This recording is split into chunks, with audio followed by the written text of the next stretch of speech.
아멘.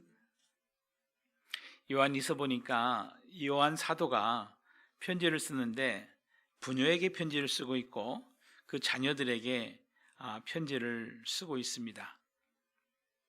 그 1절 말씀에 그렇게 돼 있죠. 그 다음에 13절 말씀을 한번 보겠습니다. 13절 말씀을 같이 읽어볼까요? 택하심을 받은 내 자매의 자녀들이 내게 문안하느니라.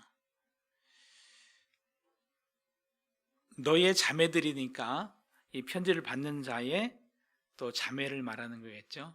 또 그 자녀들이 내게 문안한다 라고 이렇게 이야기를 하고 있을 때 여기에서 말하는 부녀는 여자를 말하는데 사람을 말하는 것이 아니라 교회를 말하는 것이다 라고 보는 것이 합당할 것 같습니다.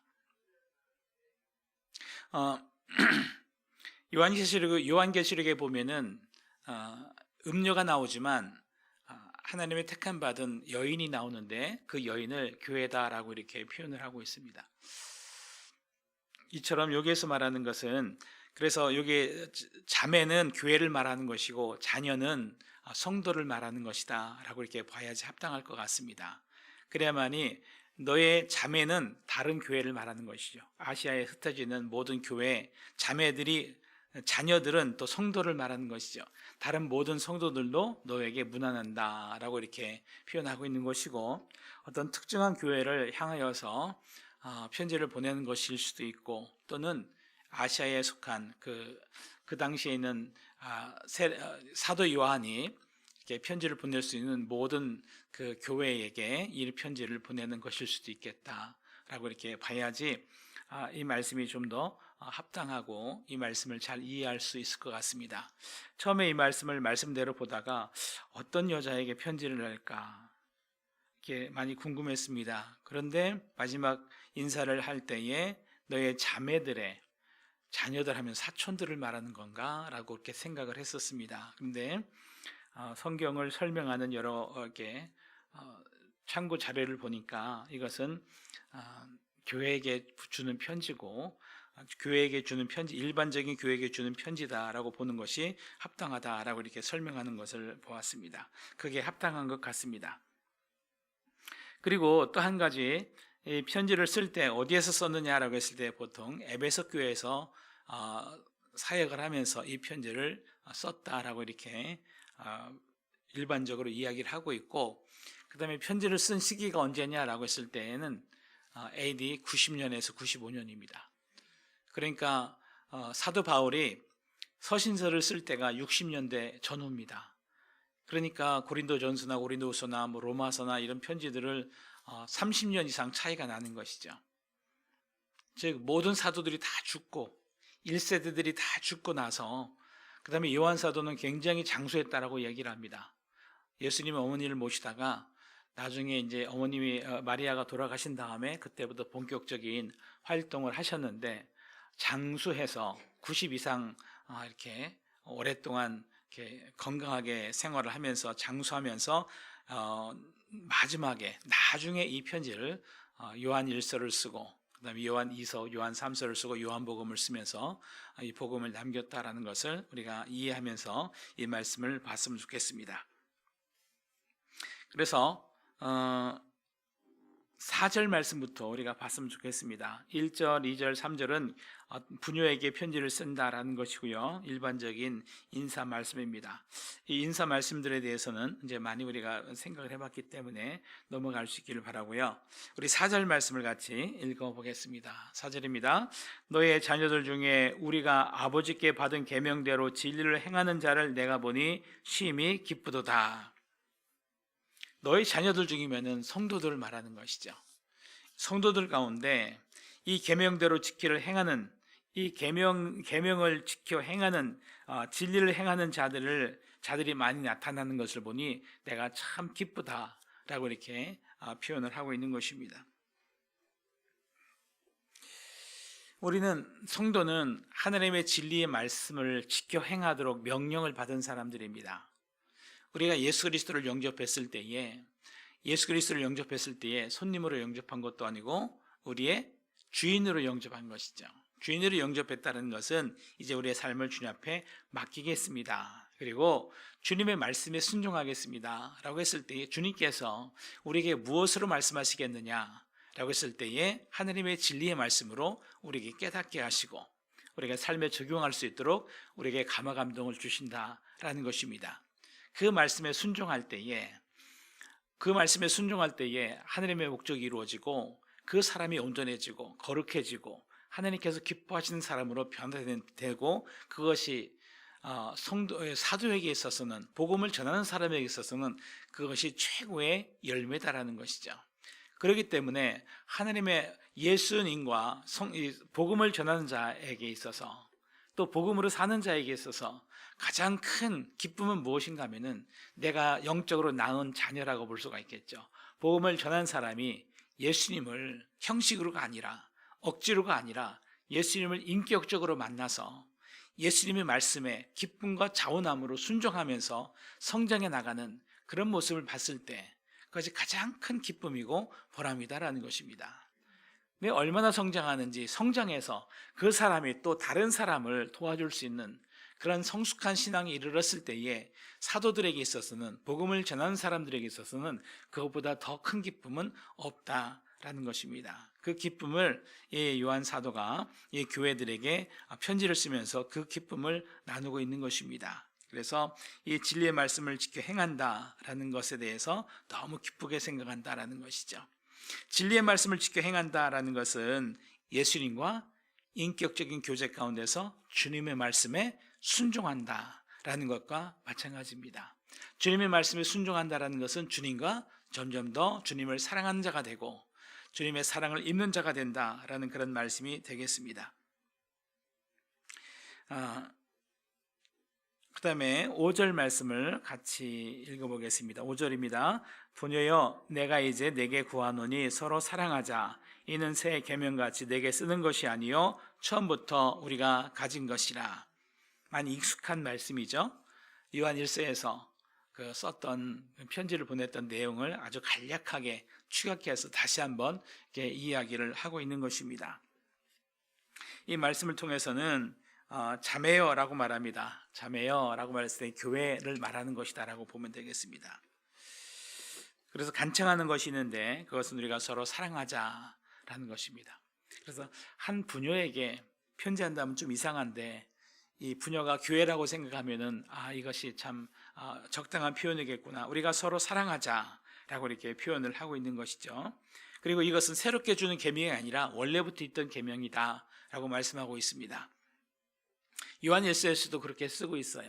그랬을 때 구약에서부터 주신 하나님의 십계명과 하나님의 모든 계명이 살펴보고 또 보니까 그것은 사랑의 계명이다라는 것이죠. 하나님을 사랑하고 그 다음에 이웃을 사랑하는 그런 계명, 즉 사랑의 하나님의 말씀의 결론은 사랑이다라는 것이고요.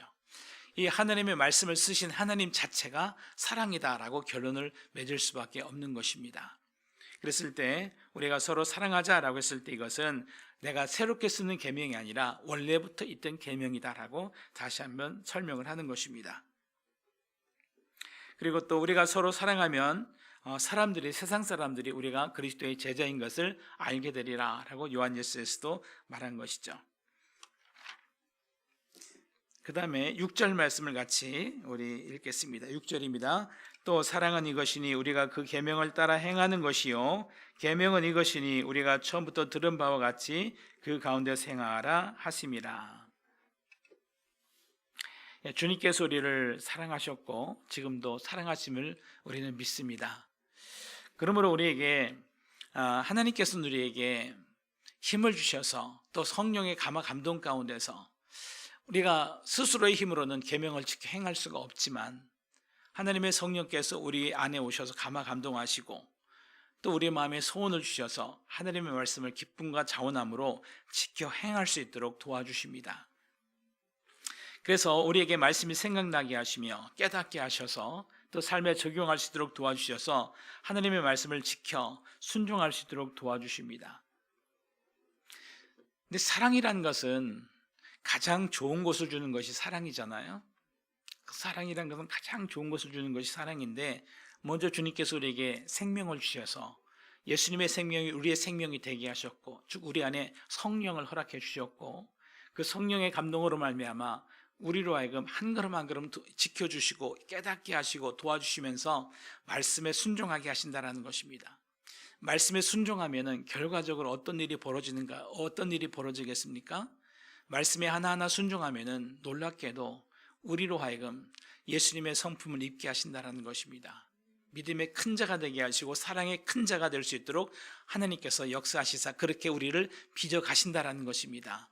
이것이 기적인데, 이로 말미암아 하나님께서 우리에게 원하시는 것은 우리로 하여금 이 세상에서도 온전히 하나님을 누리며 세상에서 진실하고 정직한 거룩한 삶을 살게 할 뿐만 아니라 천국을 상속받게 하시려는 것입니다. 천국을 상속받는다는 것을 좀 더 이렇게 구체적으로 말하면은 하나님을 온전히 알고 사랑을 나누며 하나님을 온전히 소유한 자가 되게 하려는 것입니다. 우리가 아내와 남편이 온전히 사랑하면은 남편을 내 소유가 되게 하는 거잖아요. 아내를 내 소유가 되게 하는 거잖아요. 서로 사랑하면.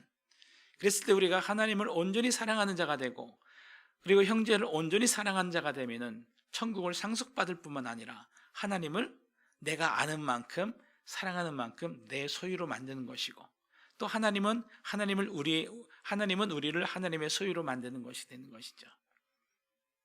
가장 큰 것을 하나님께서 우리에게 주시고자 우리로 하여금 하나님의 말씀을 지켜 행할 수 있도록 성령께서 우리 안에 오셔서 한 걸음 한 걸음 인도해 나가신다는 것을 믿을 수 있길 바랍니다. 그래서 하나님의 천국을 상속받게 하실 뿐만 아니라 하나님을 온전히 누리며 하나님을 온전히 소유할 수 있도록 우리에게 한 걸음 한 걸음 사랑할 수 있도록 우리에게 한 걸음 한 걸음 이 말씀을 지켜 행할 수 있도록 도와주신다.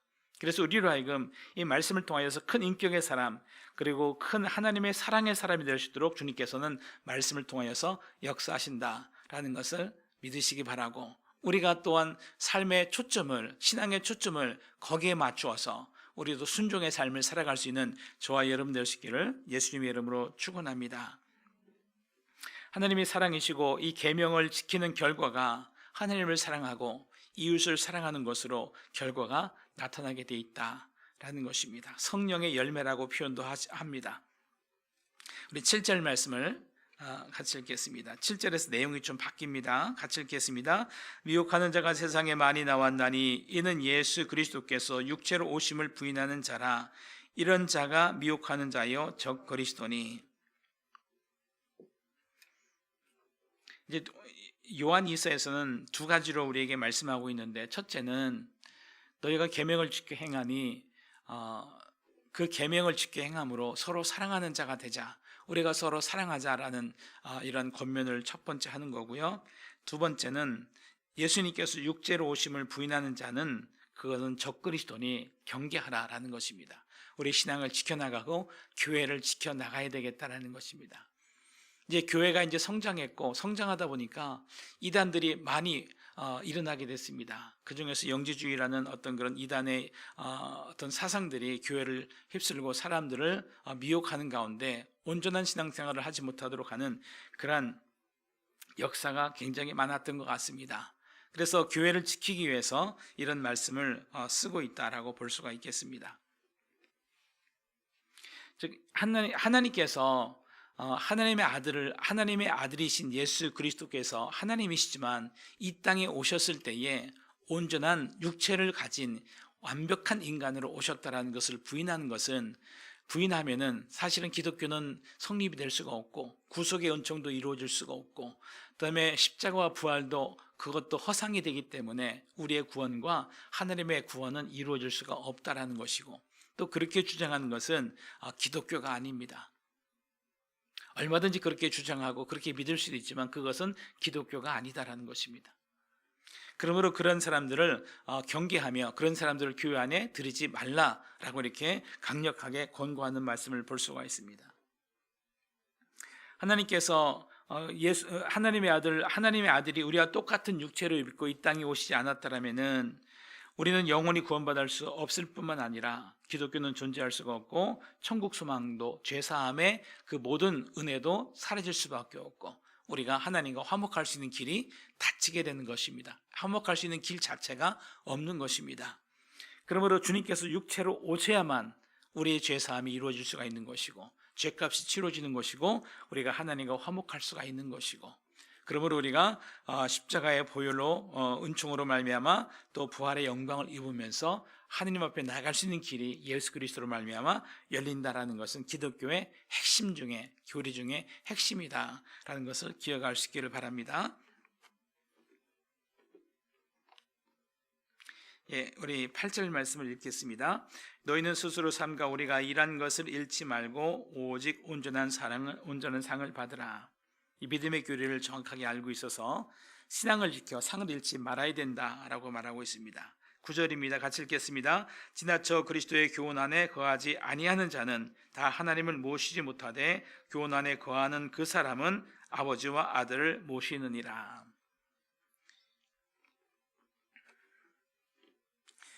그래서 이 교훈을 받아들이지 않는 자는 그리스도인이 아니다라는 그런 말입니다. 그래서 우리 10절 말씀 이어서 읽으면서 말씀을 마무리하도록 하겠습니다. 10절 말씀 읽겠습니다. 누구든지 이 교훈을 가지지 않고 너희에게 나가거든 그를 집에 들이지도 말고 인사도 하지 말라. 그러니까 이것은 교회를 말하는 것이죠. 교회를 말하는 것인데 누구든지 이 교훈을 가지지 않는 자, 특별히 그리스도가 하나님께서 단지 인간의 어떤 육체를 빌려서 이 땅에 오셔서 활동을 하셨다라는 어떤 그런 주장을 많이 했던 것 같습니다. 그런 사람들은 아예 교회로 들이지도 말라라고 이렇게 경고의 말씀을 하는 것을 볼 수가 있습니다. 우리 11절 말씀을 읽겠습니다. 그에게 인사하는 자는 그 악한 일에 참여하는 자임이라. 예, 오늘 결론으로 우리에게 두 가지 지침을 주고 있습니다. 첫째는 계명의 결론으로, 계명의 열매로서 우리가 서로 사랑하는 자가 되기를 원한다. 진실로 사랑하는 자가 되기를 원한다. 즉 열매 맺는 자가 되기를 원한다라고 권면을 하고 있고, 교회를 강건하게 지키기 위해서 이단 사상을 가지고 있는 사람들, 특별히 예수 그리스도께서 육체로 오셨음을 부인하는 그들을 정확하게 분별하여서 교회를 지키라라고 이렇게 권면하는 것을 볼 수가 있습니다. 우리도 이 계명을 우리에게 주신 말씀으로 우리가 받아서 우리가 서로 그리스도 안에서 진실로 사랑하는 자가 되길 원하고, 십자가의 도리를 단지 교리로만 하는 것이 아니라 우리의 삶에 항상 십자가를 지고 다니면서 우리가 십자가를 적용하면서 승리의 삶을 사는 저와 여러분 될 수 있기를 예수님의 이름으로 축원합니다. 기도하겠습니다.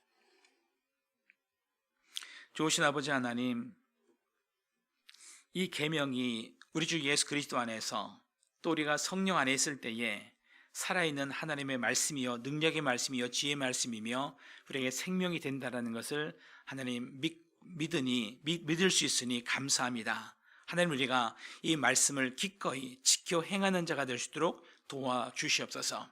하나님, 우리 힘으로는 이 말씀을 깨달을 수도 없고 지켜 행할 수도 없지만 우리 안에서 주님께서 오셔서 감동하시사 하나님 이 말씀을 온전히 깨닫게 하시고 이 말씀을 지켜 행할 수 있는 선한 마음, 거룩한 마음을 주셔서 감사합니다. 하나님, 기꺼이 주님께서 우리에게 말씀하실 때에 우리 삶에 적용하여서 하나님 깨닫게 하실 때에 마음을 다해서 최선을 다해서 순종하는 삶을 살아갈 수 있도록 도와주시고 함께하여 주시옵소서. 오늘도 하나님, 오늘 하루의 삶 속에서 주님께서 우리에게 말씀하여 주시고 또 우리가 주님의 음성에 귀를 기울이는 귀한 시간 가운데 주님과의 사랑의 교제가 이루어지게 하여 주시며 말씀의 순종을 통하여서 하나님, 우리도 진실로 사랑하는 자가 될 수 있도록 주님 도와주시고 함께하여 주시옵소서. 우리 주 예수님의 이름으로 감사드리며 기도하였습니다. 아멘. 하늘에 계신 우리 아버지여,